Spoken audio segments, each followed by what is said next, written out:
problem thousands of women deal with every day: unsightly spider and varicose veins. They're a beauty issue, but also a health issue too. Today, Dr. Jeffrey Alpern, a cardiovascular surgeon and the first DO to perform a heart and heart-lung transplant in the world, is here with more. Thanks so much for coming in. Thank you for having me. We appreciate it. So many people are suffering from this problem. How important would you say is the diagnosis of vein issues to health problems that someone may experience? Well, venous disease is often misunderstood, both by the public as well as healthcare providers in general. Most of what we see are medical problems, not cosmetic problems. So if these issues are left untreated, they can develop into more potential complications like bleeding, blood clots, skin pigmentation, ulcers, and that's why most treatments are covered by medical insurance. Yeah, that's a really good point, because I think of, people think, oh, it's just a beauty issue, but it can be very severe. We're seeing photos of some of them, and you really need to get it treated. What would you say is the best type of diagnosis to determine what your vein issues are and if it is a serious health problem? Yeah. Just to explain, veins return blood back to the heart. So when you walk, your calf muscles squeeze the blood out of veins, and veins have valves in them. Just think of them as one-way doors. Blood should go up towards the heart, but if the valves don't open and close properly, some blood will go backwards. We call that reflux. The best way, when we see a patient in the office, we do a complete history and physical examination, but what you really need is an ultrasound. That determines three things. One is, does the patient have a problem? Two, where's the problem? And that dictates how do you treat the problem. All right, let's talk about the ultrasound and the ultrasonography. Tell me about that and what you're seeing there. Well, it's a non-invasive study done in the office.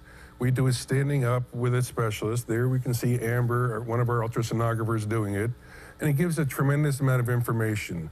It can tell us about the size of the vessels. It can tell us whether these valves are working or not working properly, and it tells us how long the reflux is occurring. And these are all important to document, and we can actually take pictures or movies of these issues. So every patient that comes to our office has a ultrasound or a venous duplex. It's the same thing. All right, now, besides obvious bulging veins, what are some of the other symptoms that someone may have that they have a vein issue or vein disease?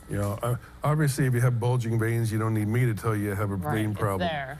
But other issues, other symptoms that you may not even think are related to your veins are itchy legs, swollen legs, painful or tender legs, restless legs, skin discoloration, and ulcers that don't heal. So I think that any patient that has any of these symptoms should at least undergo a venous evaluation. All right, so get that evaluation, find out what the problems are, and of course, just looking at some before and after, you can see even if you want it to look, your legs to look more beautiful, it's going to help that issue too, cosmetically, right, as we say. What type of procedures and treatments does Vein Specialists of Arizona provide to patients? We're seeing, obviously, they're looking good after receiving those treatments. Well, it's one-stop shopping, meaning we do the diagnosis with the ultrasound, we do prevention, and we do treatment. And in the modalities of treatment, we offer heat for the larger veins. That can be either radiofrequency or laser. And for the smaller, more tortuous veins, we use sclerotherapy, which is injecting medicine into the vessels to get them to disappear. The goal is you want to get rid of abnormal veins and let normal veins take over the function of returning blood back to the heart. All of this is done as an outpatient, no incisions, no cutting, under local anesthesia. Now, I know you're offering actually a free vein exam, including ultrasound. How can people schedule or sign up for that? If they just go to our website, veinsaz.com, and sign up for our monthly newsletter, they're entitled to a vein screening. All right, that is terrific, everyone. To get that special, to find out more, to find out if you're suffering from these issues, just go to veinsaz.com or call the number on your screen.